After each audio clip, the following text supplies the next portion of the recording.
German companies aren't immune to price pressure. Many have shifted production lines to low-cost countries in Asia, particularly to China. But now some of them are bringing them back home again, thanks to automation. Here, a vacuum cleaner rolls off the line every 15 minutes. The German family business Elektrostar is back in production on German soil. Soon, Elektrostar hand and hair dryers will also be manufactured here again.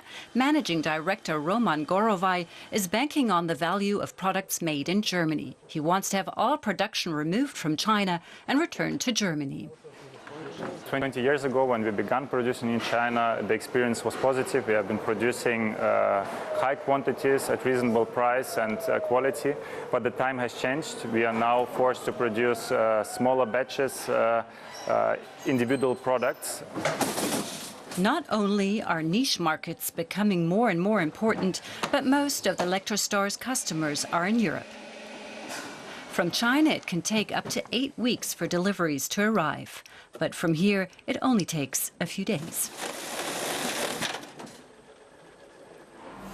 The model train maker Märklin has also brought its manufacturing back from China.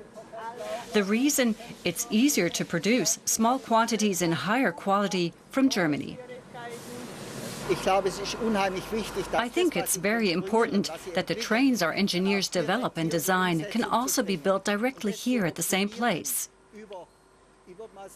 And we are now able to optimize the process through automation and create ideal conditions for producing our trains.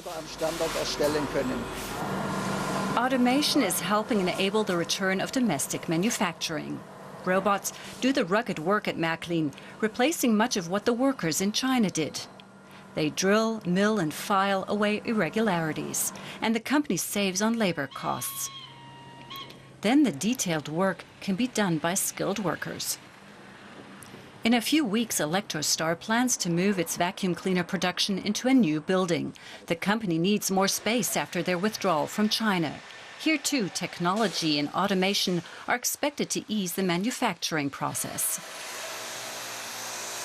The workforce will become more efficient. One person will be able to produce more output due to the help of intelligent IT systems or partly automatization. So I think in future we will have more or less the same amount of workforce, but that will be much more productive. For every German company that moves its operations abroad, 2 are now coming back, a trend that is set to continue.